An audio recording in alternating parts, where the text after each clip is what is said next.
I am Fish, and I am going to be reading a story about Mr. Noisy. Mr. Noisy was a very, very noisy person indeed. For example, if Mr. Noisy was reading this story, he'd be shouting at the top of his voice. And the top of Mr. Noisy's voice is a very loud place indeed. You can hear it 100 miles away. For example, when most people sneeze, you can hear them in the next room. But ashoo! When Mr. Noisy sneezes, you can hear him in the next country. Now this story starts when Mr. Noisy was asleep in his bed, in his bedroom, in his house, which is on the top of a hill. He was snoring. And as you can well imagine, Mr. Noisy snore, that is a snore worth hearing. It sounds more like a herd of elephants than a snore. Then Mr. Noisy's alarm clock went off. Mr. Noisy's alarm clock sounds like no other alarm clock in the world. It sounds more like a fire engine. Mr. Noisy woke up, and so too did all the people who lived in Wobbletown, which is at the bottom of Mr. Noisy's hill. Later that day, Mr. Noisy decided that he had to go shopping. He went out of his house, shutting the door behind him. Bang! The door wobbled, the house wobbled, the whole hill wobbled, Wobbletown wobbled, even a bird flying in the air above wobbled. Then Mr. Noisy walked down the hill. Clomp, clomp, clomp. He walked into the baker's shop. Crash went the door as he opened it. Bang went the door as he shut it. I'd like a loaf of bread, boomed Mr. Noisy to Miss Crumb, the baker's wife. Miss Crumb trembled and sold him a loaf of bread. Then Mr. Noisy walked along the street to the butcher. Clomp, clomp, clomp. He walked into the butcher shop. Crash went the door as he opened it. Bang went the door as he shut it. I'd like a piece of meat, boomed Mr. Noisy to Mr. Bacon, the butcher. Mr. Bacon trembled and sold him some meat. Afterwards, Miss Crumble met Mr. Bacon in the street. We really must do something about Mr. Noisy being so noisy, she said. Absolutely, replied Mr. Bacon. But what? I know, said Miss Crumble. She whispered into Mr. Bacon's ear.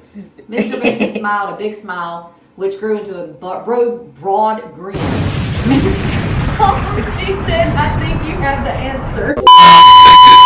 One day, Mr. Noisy again went shopping down to Wobbletown. Clump, clump, clump. He went into Miss Crumb's shop. I'd like a loaf of bread, he boomed.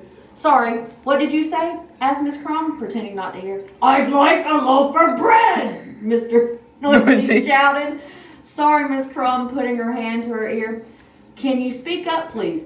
I'd like a loaf of bread, roared Mr. Noisy. Here you, replied Miss Crumb. Mr. Noisy gave up and went out. Mr. Noisy went to Mr. Bacon's shop. I'd like a piece of meat, he boomed. Mr. Bacon pretended not to notice. I'd like a piece of meat, Mr. Noisy shouted. Did you say something? Asked Mr. Bacon.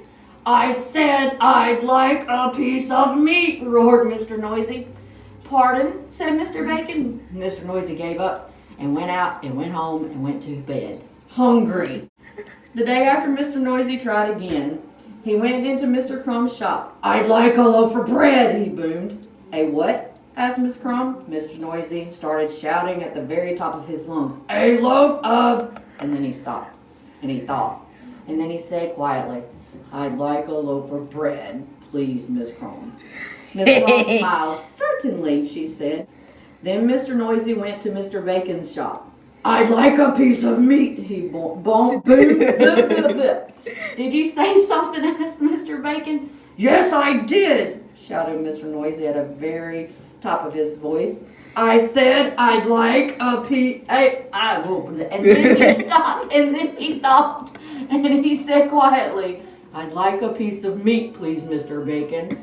Mr. Bacon smiled. My pleasure, he said. So carrying his bread and his meat, Mr. Noisy set off home up the hill. Clomp, clomp, clomp. Then he stopped. Then he thought. And then, do you know what he did? He tiptoed. A tiptoe was something Mr. Noisy never tried before. It was fun. Mr. Noisy arrived at his front door. He put out his hand to open the door, and then he stopped. And then he thought. And then, do you know what he did? He opened the door very quietly. He stepped inside. And then he shut the door very quietly. Quietly and gently were two things Mr. Noisy had never tried before either. That was fun too. And do you know something? From then until now, Mr. Noisy isn't anything like as noisy as he used to be. And do you know something else? The people of Wobbletown are delighted, especially Miss Crumb and Mr. Bacon. And do you know something else? Mr. Noisy has learned how to whisper. Like.